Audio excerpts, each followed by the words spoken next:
So our next guest is kind of a coup because he is the lead singer and guitarist of the seminal 80s rock band Spinal Tap. What's that? Oh, he's not. Oh, that's just a picture that he uses on Twitter. Nigel Tufnell, not real. No, that makes sense actually, because why would he be tweeting about Star Wars constantly?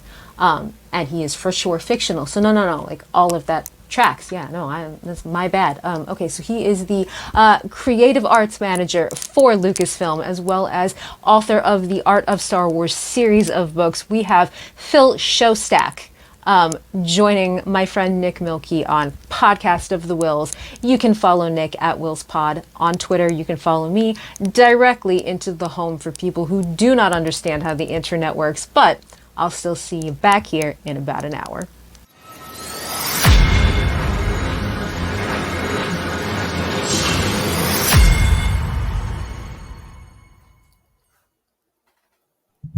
Grace, peace, and welcome to Podcast of the Whills, the podcast that treats Star Wars like a sacred text. I am here. I am Nick Milkey, and it is Podathon Day. We have been working hard all day. You have seen my face popping in and out. Between shows, we're raising money for the Make-A-Wish Foundation. We are at $8,281, which, if I'm not mistaken, we didn't say this while we were on just a minute ago, but that may be putting us just a couple of dollars over the entire total for last year. I think it was $82.75. So we've already beaten last year, and we're well on our way to that $10,000 goal with so much fun stuff, so many fun shows ahead still the rest of the evening. Thank you guys so much for donating. Thank you for being a part and hanging out all day. It is my great pleasure to introduce as my guest for this segment of Podathon today, Mr. Phil Szostak. Phil is literally one of my favorite people to follow on Twitter. I'm not saying that just because he's here. I'm a sucker for behind the scenes. I'm a sucker for production art. I'm a sucker for concept art. He's one of those people. There's tidbits. There's always tidbits. There's good humor. The retweets that come through his feed, everything about your feed makes me happy and makes me remember why we love Star Wars, why we love getting this opportunity, especially in something like Twitter, to connect with Star Wars creators. So thank you so much for being here today. Of course. Yeah. Thank you so much for having me. It's an honor, a pleasure. Yeah. Thanks. It's a pleasure for us. It's a great, and I do have to apologize for two things. The Carvel ice cream cake that I put out in my studio yesterday has definitely melted. So you did have a birthday a couple of days ago. Happy belated. But the cake is soupy on the floor. That's right. No good. No good. Yeah, ice cream cakes. Yeah, they only last for so long. That's right. Especially in the 90-degree Alabama heat. So the other thing that I have to apologize for is kind of through this process, we have ruined the hidden secret image of Nigel Tufnell on your Twitter avatar.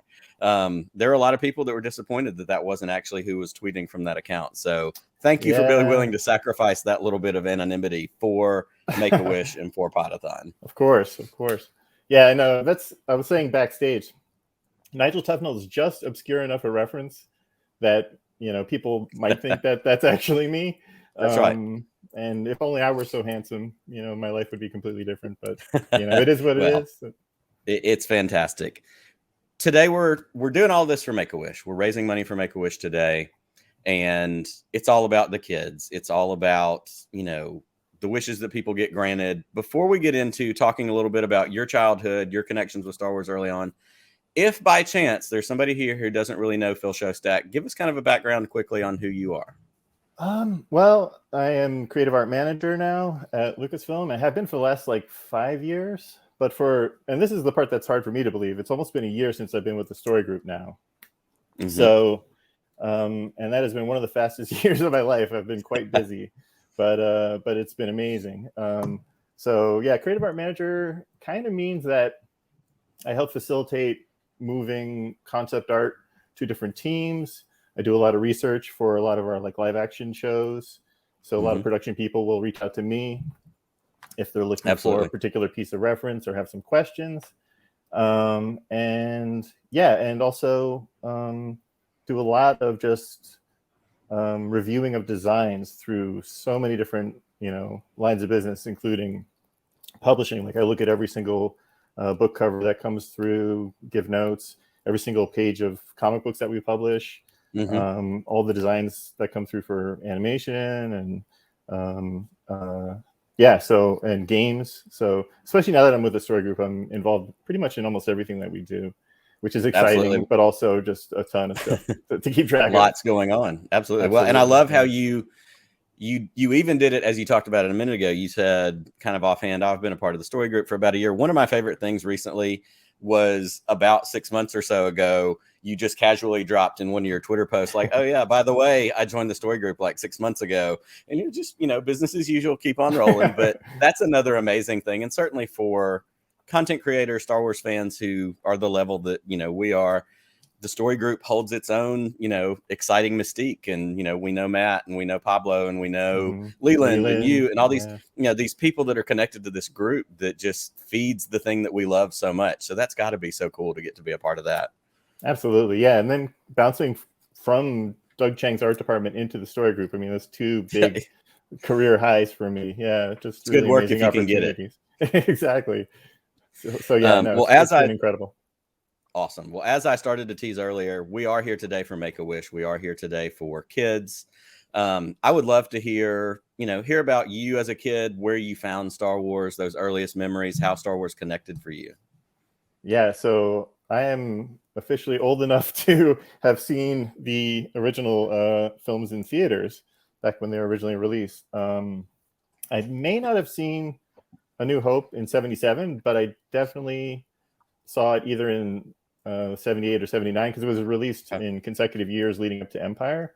So I'm not exactly sure what year it was that I saw A New Hope, but I was a real little kid and I saw it in a drive-in movie theater as part of a double feature. And I think I fell asleep at some point. So it was a kind of a mixed experience. But I mean, just Star Wars at that point was just such a part of like culture in general, especially for kids.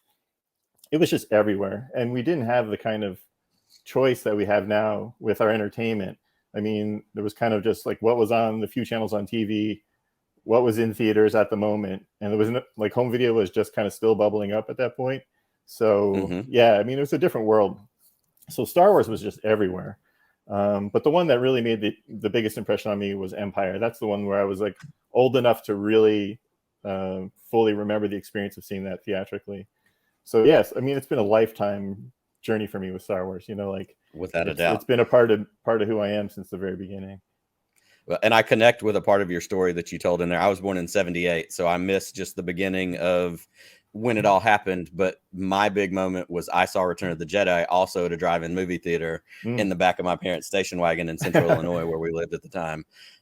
So it's been that way for me too. I've had Star Wars my whole life, and so you get to do that. You come up with Star Wars, you grow up with Star Wars, and then you start a career path at some point. You go to college, you study, you do what you do. I would love to hear about how your early career path and your Star Wars fandom intersect to bring us to where you are now. Like, that's got to be an amazing story. Yeah. Like a lot of people that, grew up in the time that we grew up, there was a period where Star Wars kind of went away for a while. So that was the time when I was kind of looking for other things to latch on to. Sure. And my tastes were evolving as you grow older and stuff. So that's when I really got into comic books, and I was always really into animation as well. And those were kind of the two paths that I started to go down. Started taking like art classes, private art classes, and then art classes in high school, of course. And really got into Star Trek as well. So you probably see on my Twitter feed, I talk almost as much about Star Trek as I do Star Wars. And Star Trek was really exploding at the time with Next Generation in the late 80s and mid to late 80s. So Star Trek really kind of took over that same place in my heart that Star Wars once occupied. Right. But then as Star Wars, concurrently, started to march back in the early 90s and especially in the mid 90s with the release of the special editions, that's when Star Wars, that reignited that spark in me. To my fandom for Star Wars just exploded again. But prior to that, I went to art school and in New York City. I grew up in New Jersey, and and wanted to focus primarily in animation was kind of the path I was choosing. And kind of after school left that behind for a while and focused on comic books. So it was always like comic books, animation, but eventually I made my way out here to San Francisco in 2001.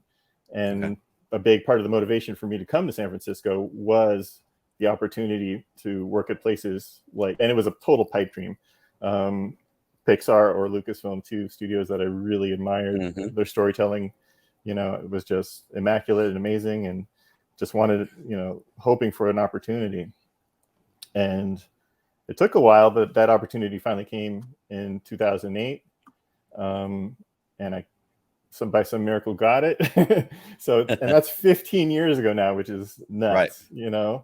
Well, not quite 15 years. My 15-year anniversary is going to be in February. Okay. So, and that's crazy to me to think that it was 15 years ago that I was hired, much less that I've been in the Bay Area for 20 years. Time is a crazy thing. But, it is a very crazy thing. So what were the very earliest things that you did when you got to Lucasfilm? Maybe what was that first job that you applied for, went in for? Kind of where did you start? What was that grand entry? We heard Matt Martin talking with Dan Z earlier this morning, and talking about, the very first things that he did. And I know he worked with the online store for a while and all that kind of stuff. Where did it start for Phil with that Lucasfilm part of your journey? Yeah, I mean, my entry was about as grand as you can get. My interview was at Skywalker Ranch with Rick McCallum, the producer of the prequels. So that was one of the most terrifying things I've ever experienced in my life. I can only imagine. Because, this is kind of the fulfillment of everything I've ever wanted. Plus, it's not just a job at Lucasfilm, it's a job at the ranch at Lucasfilm, working directly with George Lucas. So I was like, and the way I approached it, it's like, hoping that things worked out, but assuming that they wouldn't, and that it would just be a really great story, like, oh, right. The time I went to Skywalker Ranch and spoke to Rick McCallum, that it would just be a cool story to tell my friends. And and as it turned out, that experience alone was amazing. I was literally sitting in Rick McCallum's office in the main house at Skywalker Ranch, just walking into those beautiful doors in the main house and walking up those stairs into Rick's office. It was just incredibly surreal, incredibly amazing opportunity. But just, not assuming that it would necessarily lead to anything, and having no idea how many people were up for that position. Somehow by some miracle, I got the job and was, within, actually, that's a really funny story. So, so I did not have a job at the time that I did this interview.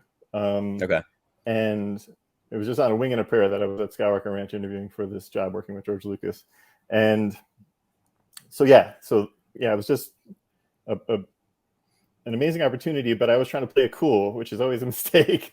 So I was like, I need 2 weeks is what I told the people up at the ranch. I need some time to think about it or whatever, which was so idiotic. What were they thinking? But they gave it to me, and those were two of the worst weeks of my life, because I was just stressing the whole time, like, oh my God, I'm a fraud. They're gonna figure it out right away that I don't belong here. But I eventually powered through it. Met George on my third day, as I've probably told this story before, but met George on my third day, and then I was just off to the races, and cut to 15 years later, I guess. And that is so wild. And obviously, it's one thing for you to say, met George on my third day, again, just all casual. Like, I like how cool you are, Phil, because all of this is like, we'd all be freaking out. You were freaking out. You just told us you were freaking out. Absolutely. But I have to ask this question because my co-producer for the day, Scotty, is watching. I can see his face down in the background as we were talking about this. You have to tell us a little bit about interviewing with Rick McCallum, some interactions with Rick, because there's kind of this cult fandom among Star Wars fans with Rick, and especially, of course, during the prequel era. That seems like that would be the most intimidating thing on earth, and at the same time, he's probably the coolest, funniest, nicest guy you've ever met. Like, we need some Rick tidbits if you can give us any. Rick's just an amazing guy, just like a big-hearted, emotional, just the, kind of like a hugger, like a real warm kind of guy. And he was effectively my boss in those years that I was working up at the ranch with George. So I had a lot of interaction with Rick, and I couldn't ask for a better boss. I mean, he was just an amazing guy and really supportive of me, and then willing to let me go, and like a little bird, let me fly away as I joined the rest of the company. Eventually, it was like 3.5 years later. I was I moved down to work at in San Francisco from the ranch to work on Star Wars 1313, the video game for LucasArts, and did that for a few years. So really appreciated, all the support that they gave me. But yeah, Rick just a gent, and interviewing him though was totally surreal, obviously, because I'd seen him in all these behind the scenes documentaries and things, and I knew Rick, but he didn't know me. We all know who Rick is. Absolutely, yeah, just a larger than life character, great guy. That's amazing. Well, as you talked about earlier as well, you are the creative arts manager at Lucasfilm. There's that covers so much ground. Can you give us an idea? I don't even know if we could ask you to give us a day by day, because I'm sure it shifts dramatically, but kind of the projects, and we're going to talk about the art of books in a few minutes, because that's certainly a key part of who you are and what you do. But in that role as creative art manager, give us some more details and insight into really what that encompasses, please. For me, it's like very multifaceted, because art is kind of everywhere in Star Wars and so much of what we do. So yeah, I think my position is pretty unique amongst people in the story group, and then just in the company, with how many different people I interact with, how many different projects I'm a part of, no matter how, whatever small ways that I am. And generally it's, pretty small, but with certain projects more than others. But I mean, yeah, my days can vary wildly, and some days I don't quite know what's going to land on my plate, and some things are of higher priority and more of a rush than others. I mean, just like any other job. But it's just amazing to be kind of just primarily looking at Star Wars art all day long. I mean, that's pretty much what my job is, which is such an amazing job. It's like really wild. And I don't quite know. Yeah, I mean, and it's coming in fast and furious from many different divisions in the company, so I don't quite know what exactly I'm going to be looking at from any given day. But then there's the research component of my job as well, which is kind of dipping into our database and finding those obscure nuggets, those obscure images that will help our current creators of Star Wars to. So how regularly do you get to visit the archives? Because that's one of those things in my mind, like the Lucasfilm archives, just like I imagine it to be the warehouse at the end of Raiders, but just Star Wars as far as you can see. It's a unicorn, goal. Like one day, holy cow, that's the place every Star Wars fan wants to go. Yeah, and I'm, again, it's those weird things that in my life as a person who works at Lucasfilm, where like how I just earlier was casually mentioned George, and to me he is just George, and to me, like, the people that work in the archive that are my friends, and they're just my friends, and when I'm up at the ranch, they'll just be like, hey, do you want to come visit? And I'm like, okay. and I've had that opportunity many times, and it's a really I just got to remember just what a rare privilege that is, but you put your fandom aside, because sometimes I was there. This is something we've mentioned in one of our books, in our year by year Lucasfilm book, which is kind of real world year by year history of the franchise. It's mentioned in there that me and Pablo went up to the ranch to go through original Macquarie and Joe Johnston, Nilo Lotus Jamero art with the production designer for The Last Jedi, Rick Heinrichs, and we're just in there around a big table flipping through original Macquarie art like it's any other day, Just amazing. Just as one does. Exactly.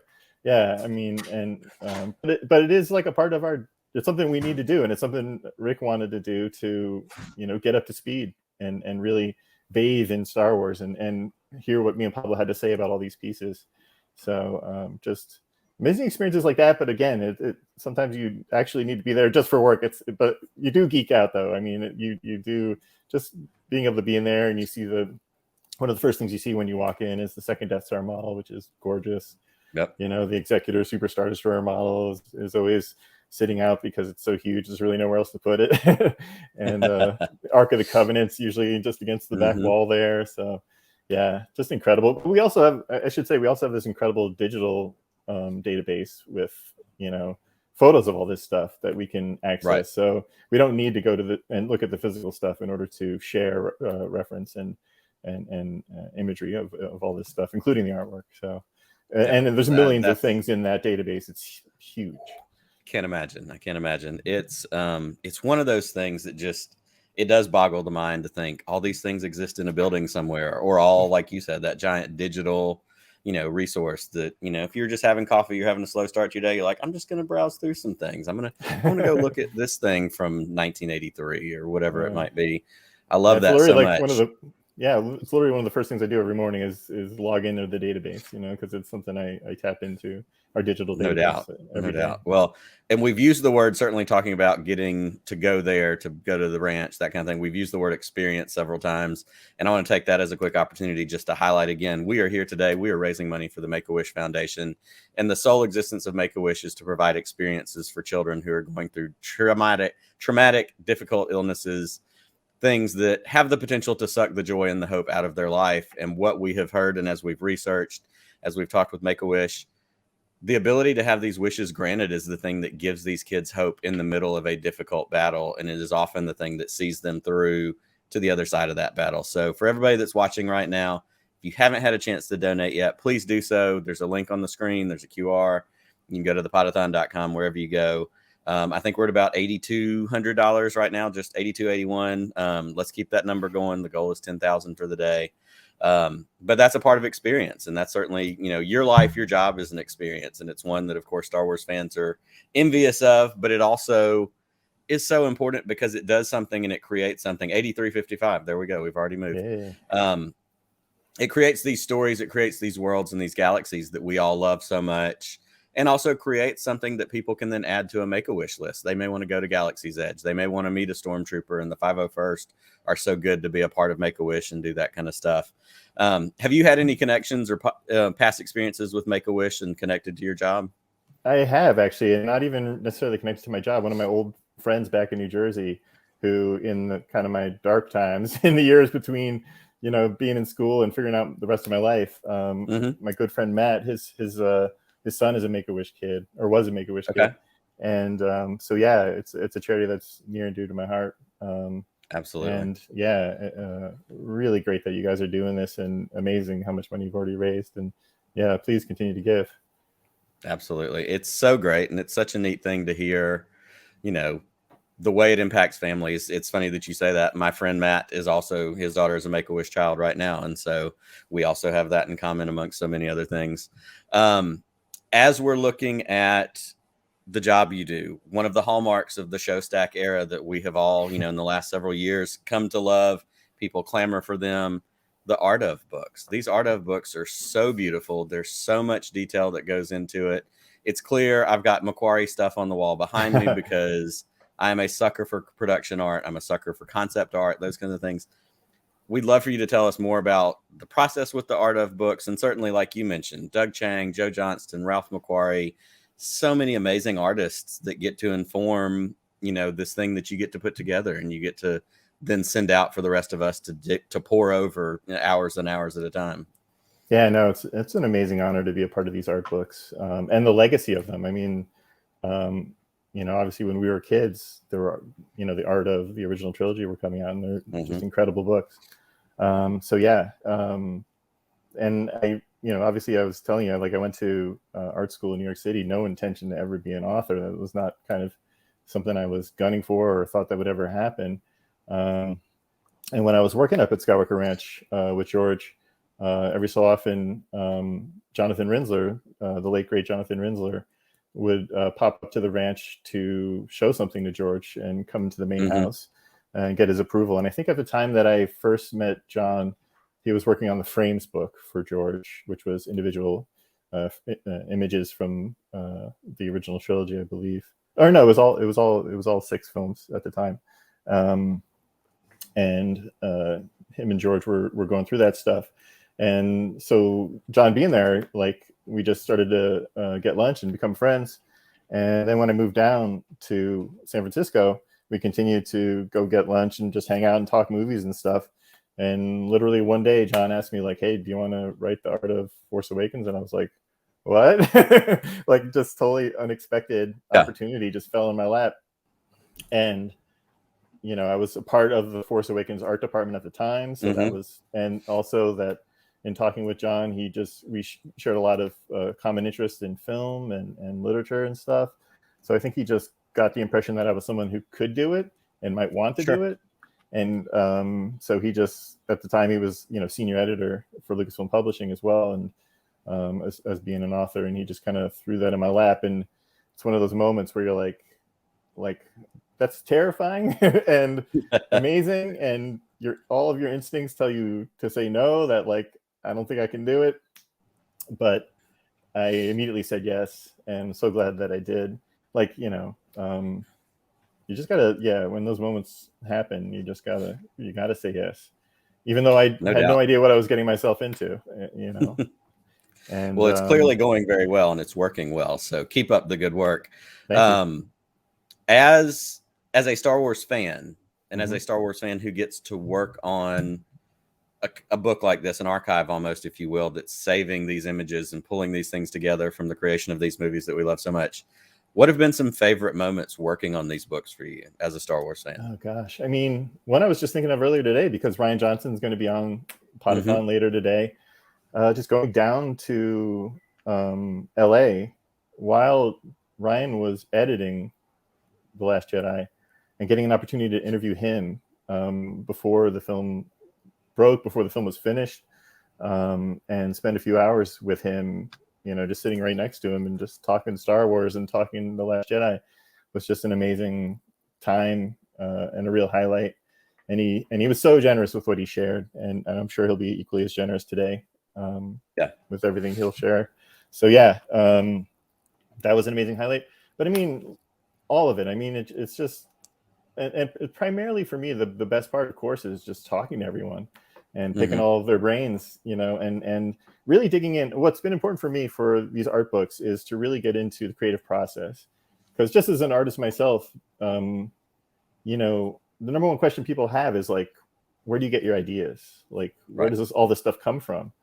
And I really wanted to kind of demystify the creative process as much as I can, and just show that it's a process. It's something like, in the beginning, you kind of one time George Lucas described it as like a fog, and slowly the fog over time gets thinner and thinner and thinner. You can make out the shapes. Okay, that looks like a person, that looks like a spaceship, whatever. And it thins out until you start to see the details. But it just takes time. And just getting to talk to these artists, and them knowing me as being a fellow employee, someone that they work with, someone that they know. I think a lot of people that I've talked to also, they trust me. They trust that, they can be open about their processes with me. So just getting to, that's been the most amazing part for me, is just getting to talk to all these incredible artists and get to know them as people. I mean, they're concept artists are really unique people. They, they're not just people who can draw well or paint well. They're people who just know a lot about everything, and are insanely curious about the world, how things work. I mean, it's a really unique discipline, being a concept artist. No question. And it made me think of something as you were talking about that, especially talking about the multidisciplines, all the different things that they have to do. We were blessed just a month or so ago with the Light and Magic documentary. Yeah. And all of the stuff is in that. And to get to listen to all of those creators, I mean, I'll tell you what, if there's anybody I want to have a beer with more on this planet right now, it's Phil Tippett, because that man, like, just the stories, and of course the way he personally shared about the mental health struggles, which was so personal and so amazing. But like you said, they're multifaceted, they're depth, they're not just artists, they do so much more. What were some of the nuggets maybe that you pulled out of seeing that, and you probably maybe even had some connection to it on some level as it got made, but that hits those eras and so much more. I mean, it was an amazing documentary. I loved it. And as much as I think I know about the making of Star Wars, there's always more to learn. So it was I definitely felt like I learned a lot, and it was, like I said, great for me, especially to see Joe Johnson. Unfortunately, Ralph McQuarrie is no longer with us, and couldn't be an active part of the documentary, but they did have a lot of footage of Ralph working. But just getting to hear Joe Johnson, who's in my mind as pivotal as Ralph to the design of Star Wars, and really nailing that aesthetic, to hear him speak about his experience. And one nugget I especially love, and I already knew this story, but it was great to hear Joe tell the story about how Joe was just totally burned out by like the mid 80s, having worked on all the Star Wars films and then transitioning into the Ewok films. and just being like, pretty much he wanted to hang up his sword. He was done. And that's, after so many years. And who can blame him? I mean, I think it had been almost a decade that he'd been working on Star Wars by that point. So he was ready to hang it up. And George said, well, what if I paid for you to go to film school? Paid for you to go to USC? And that tells you a lot about George, but it also just teed up everything else for the remainder of Joe's amazing career. So amazing, and such a neat story to hear. And for us to know where that went and where that ends up and where that leads him to. Yeah, I mean, directing The Rocketeer, directing Captain America, First Avenger. I mean, incredible stuff. So it's absolutely wild. When we talk about these creative artists or these concept artists and these people, and of course, Ralph McQuarrie is near and dear to my heart, is even seeing that artwork early on as a kid and some of the original, the posters and the comics and the way those things got brought back in.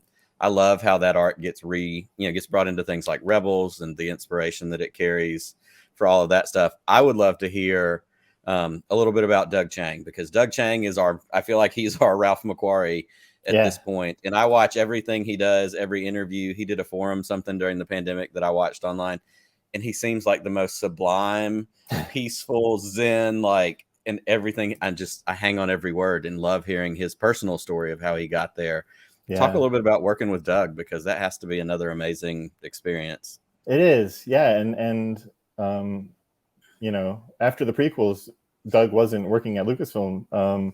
And he came back for The Force Awakens, which was awesome. And so that was the first time, I was pretty much in on the ground floor with The Force Awakens in the art department. So it was Doug's kind of, reintroduction to Star Wars, coming back into the fold.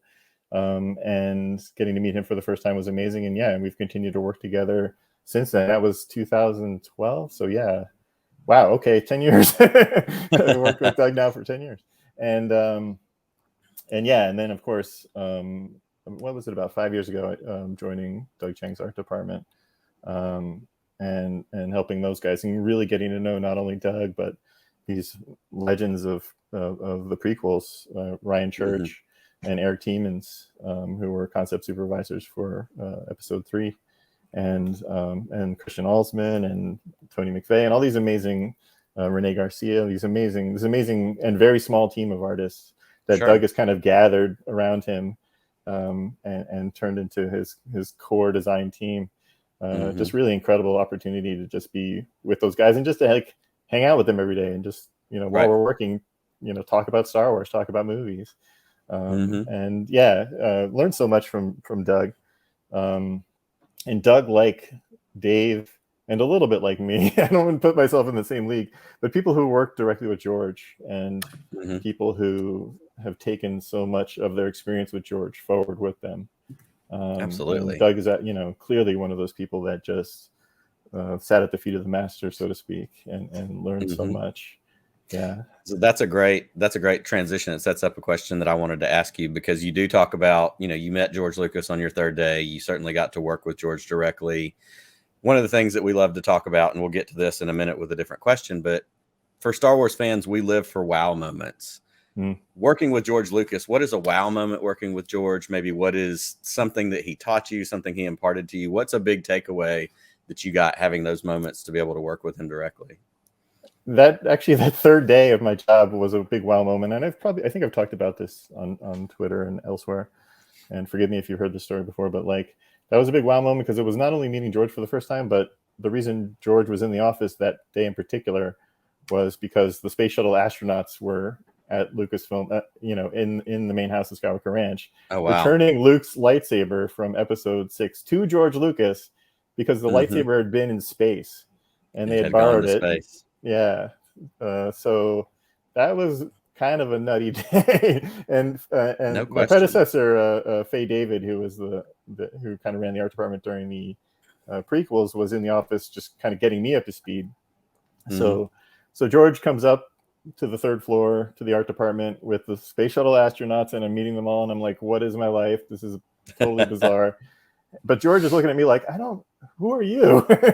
Like, he had not met me yet. So but I was with Faye, so I'm sure he trusted that. But he was like, and you are? But of course, quickly got to know him and met with him practically every week. for many years. So I really got to know George well. And I just remember little moments like just working with George. Just me and George would sometimes have meetings, and we'd just be sitting next to each other, working away for hours. And George would always have incredible energy for the creative process. And he would just bury me. By the end of the day, I'd just be exhausted and ready to go to bed. And George was still humming along. So just little moments like that. And just getting to know what George was looking for in concept art, just getting to know George's taste and aesthetic more than I did just as a fan. And even learning to anticipate, what he might say about something. And just an incredible, amazing, fun time and privilege to get to just spend hours with George, That's absolutely wild. I mean, that's the dream right there, as we say. That's one of the dreams for Star Wars fans, for kids like us who grew up and go, not only do I get to watch and participate in this world, I get to help create it. And I hope to get to be, again, I'm such a sucker for behind the scenes. As a Star Wars fan, I feel like we're being fed right now, not only with the plethora of amazing shows we're getting, but I get almost as wrapped up in the gallery episodes and the Obi-Wan documentary that came out the other week. And like, I want to see what's going into it because it makes me love it that much more. And it makes me feel connected to it that much more. And we have so much more on deck, which is wild. So I'm sure that adds to the full plate that you have between Andor and Ahsoka and Skeleton Crew and Mando season 3 and Mando Bad season Batch 3 and just Bad so Batch, much. like all of that stuff that's on deck for us is just one. We're the luckiest fans on earth to have all of that. I know it adds to the busyness on your plate. I'm sure you're working on some of those projects that you can't talk to us about, but tell us what you're excited about of all the things we've got in front of us. What are the ones that speak to you? I mean, we're just a few days out from Andor, and I couldn't be more thrilled for Andor. I mean, Andor is just bonkers good. And and if you've been following the reaction to the screening that they had the other day, or was that just it was like 2 days ago? Thursday, 2 days ago. I mean, people are loving it, and I've been loving it from the get-go. Lucky enough to get early peeks into stuff through my work, and Andor was a project that just really thrilled me right from the jump, and it's just turned out so amazing. So I'm really, really excited. I can't wait. I mean, one of my favorite things to do, which is a bit embarrassing to admit, is to go on YouTube and watch fan reactions to things that we're putting out, especially like the day that it hits. And I can't wait to hear what people have to say about Andor. I'm so excited. 3 episodes in one day. Like, what are we going to do with ourselves? That is a meal, especially if you're going to be staying up till midnight here on the West Coast. I will not be staying up till 2 a.m. to watch it here, but I will be getting into it as early as I can on that Wednesday. And I'm going to use that because you said Andor as a highlight, which we're all excited for. You are also wearing your Rogue One shirt. So I'm going to use that as another opportunity to plug Podathon, because coming up right after this show, the fabulous Gary Whitta is going to be on with our friends from Followers of the Force. And he wrote Rogue One and has been connected to so many of these other great stories. So if you're enjoying this, which I think you are because Phil's amazing and these stories are amazing.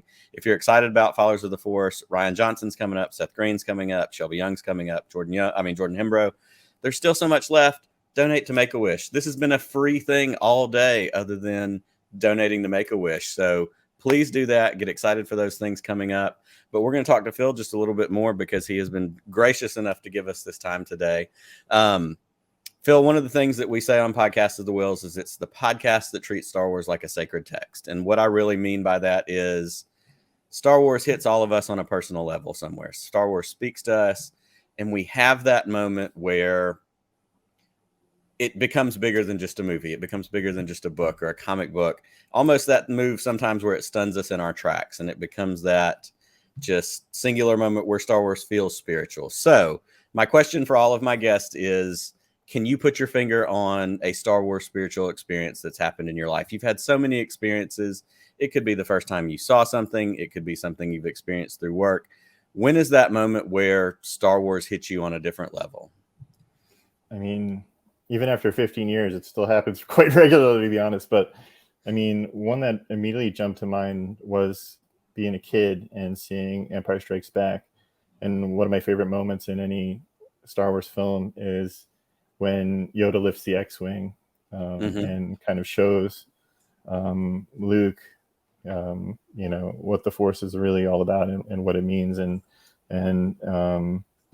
just the way the music swells, just a powerful moment. And just the whole concept of the Force in general is just connected with so many people over the years, and me personally. I mean, I was one of those little kids that was a true believer. I was trying to make like the pencil on my desk move with the Force as a little kid. I don't want to give anything away, but at 44 years old, I'm still trying to do that.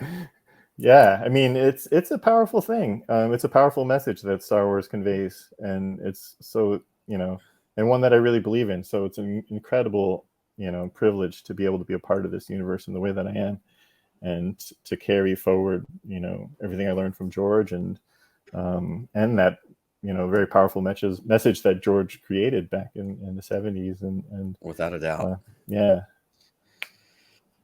And it truly communicates how special George Lucas was, and the mind that he has is to come up with this thing, to create this thing that has truly grown, and it grows with the times. We've seen, we hear so much about the political side of Star Wars and what it was in the 70s and what it reflected, what it was in the 90s and early 2000s and reflected. What we get now, it reflects the world that we live in, and not everything has done that. We've seen franchises over the years that have stayed, maybe where they started and went for a long time.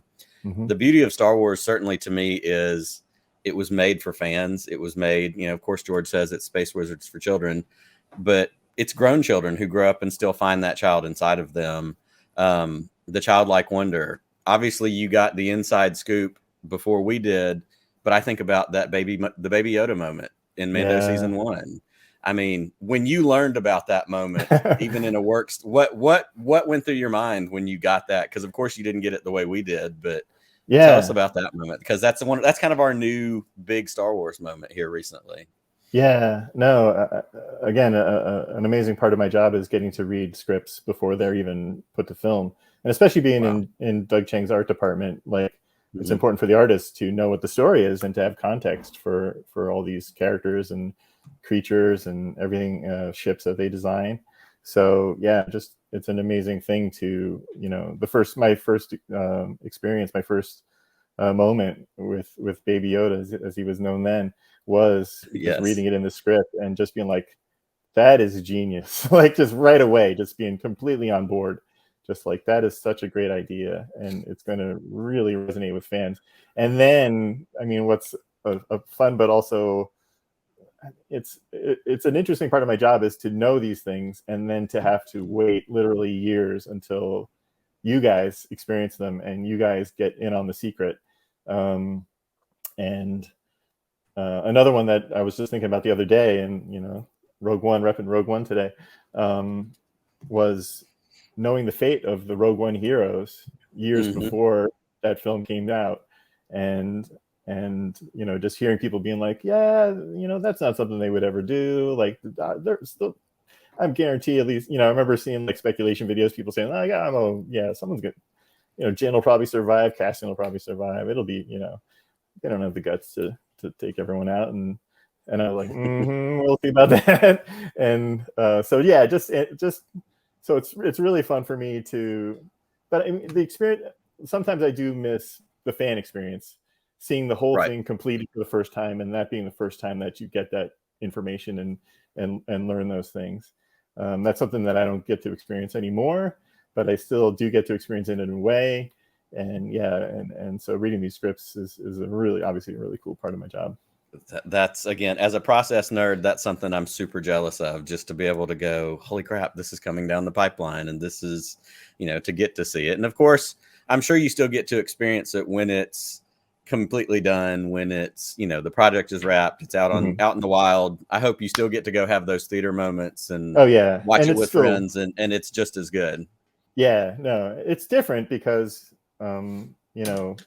it's less of like me being surprised by what's going to happen and more just me being able to enjoy it as a full experience. But I still, I still have the same goosebumps and tears that I did as a young person watching Star Wars. Even though I know what's going to happen, it's still, it's a powerful experience. It's not so much, I often say this, it's not just what happens, it's how it happens, and the storytelling in the moment to moment. And, so yeah, I still have those in the theaters, at home, able to completely enjoy Star Wars as a fan, still. That's after so all wonderful. these years. And that again speaks to the power of the story itself, the power Absolutely. of this narrative that we have loved for 45 years now, that continues just to feed us and speak to us in new ways. I mean, I go back and I watch, the original trilogy, and I find moments in it that hit me different at different stages of life. I've talked about this a bunch of different times. I'm a parent. I have 4 daughters. This parent stuff hits me differently every time I watch any Star Wars. I mean, Anakin leaving Shmi in episode 1 murders me every time. Like, just unbelievable. Luke and Yoda, we are what they grow beyond. I mean, that's my job. That's what I'm here for. It's so great. And I love that it hits us in different ways every time. Yeah. And I think of my parents taking me and my brothers as kids to see Star Wars, and the way that they were able to connect with it. It wasn't just us. I mean, it was a generational thing from the beginning. And you grow with Star Wars, and you get different things out of it as you grow and change as a person. So no doubt. Well, we're about to wrap this up, but I wanted to bring up what Connor just said on the chat. He said the logistics of how a moment happens carries as much weight as the moment as the moment itself. And I love that, especially for somebody like you who gets to work behind the scenes, create these moments for us as fans, but it still carries the moment itself as well. I love that insight. Yeah, absolutely. That's fantastic. Well, Phil, go ahead. No. You go ahead. It sounds like you're wrapping up. So I don't want to step That's on, right. I wanted to thank you again for being here today. I want to thank everybody who's tuned in and continuing to tune in to watch for Make-A-Wish. Please donate if you haven't had a chance. If you have and you can donate again, let's do that too. It would be fantastic. More giveaways coming, more things to raffle. But before we get out of here, Phil, I know you've got lots of things in the works that you can't talk about. Is there anything that you're excited that's coming out that you want to plug, where we can find you, all that good stuff? I mean, you can find me obviously on Twitter. That's kind of where I'm most active on social media, at Phil Szostak, which is not easy to spell, but Szostak. And yeah, I mean, just continuing on with everything that we've got going on, everything you saw at D23 and Celebration, just excited for it all. And we'll see what else the future holds. Wonderful. Thank you again so much for being here. It means the world to me as a fan of yours and the work that you do, but I know it means so much to everybody watching Podathon today, and to everybody who's going to be blessed by Make-A-Wish. Thank you to everybody who is donating. Keep it going. We're getting to 10,000. I can tell you it's going to happen tonight. Hopefully sooner than that, but thanks for tuning in. Donate. And until we're together again, may the force be with you. Always. May the force be with you.